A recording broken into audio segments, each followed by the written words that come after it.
Hi friends, ఎలా ఉన్నారు? బాగున్నారా? ఈరోజు మనం కోడిగుడ్లు చామదుంపల పులుసు ఎలా చేయాలో తెలుసుకుందాం. ఇది ఒక్కసారి ఈ తీరులో ట్రై చేసి చూడండి, మళ్ళీ మళ్ళీ తినాలి అనిపించేంత రుచిగా ఉంటుంది. ఇక వీడియోలోకి వెళ్ళిపోదామా? ముందుగా మిక్సీ జార్లో ఉల్లిపాయలు, అల్లం, వెల్లుల్లి వేసి పేస్ట్ చేయాలి. తర్వాత అదే జార్లో టమాటా ముక్కలు కూడా వేసి గ్రైండ్ చేసి పక్కన పెట్టుకోవాలి.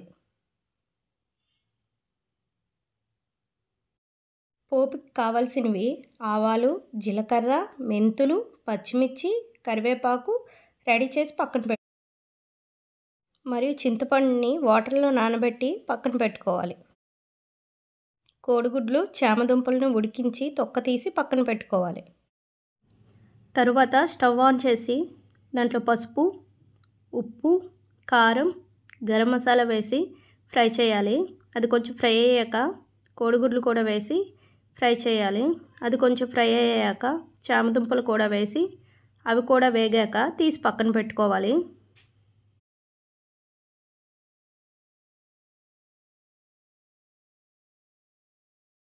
అదే ప్యాన్లో పోపు దినుసులు, ఆవాలు, జీలకర్ర, మెంతులు, పచ్చిమిర్చి, కరివేపాకు వేసి ఫ్రై చేయాలి.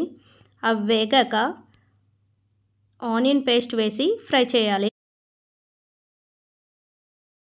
ఆనియన్ పేస్ట్ కొంచెం ఫ్రై అయ్యాక టమాటో ప్యూరీ కూడా వేసి ఫ్రై చేయాలి. దాంట్లోనే ఉప్పు, కారం,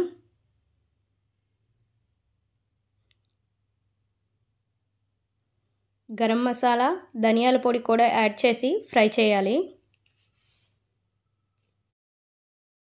ఆయిల్ సెపరేట్ అయ్యే వరకు ఫ్రై చేయాలి. తరువాత దానిలోకి ముందుగా తీసి పెట్టుకున్న చింతపండు రసం కూడా యాడ్ చేసి కొంచెం వాటర్ యాడ్ చేయాలి.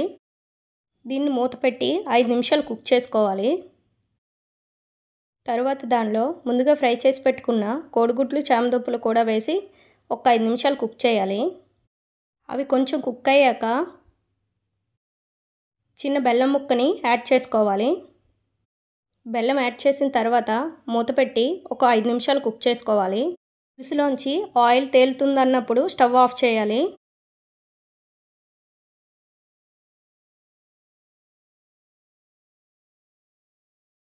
ఎంతో టేస్టీగా ఉండే కోడిగుడ్లు చామదుంపల పులుసు రెడీ అయిపోయింది. ఈ పులుసు ఒక్కసారి తిన్నారంటే మళ్ళీ మళ్ళీ తినాలనిపించేంత రుచిగా ఉంటుంది. Thank you for watching.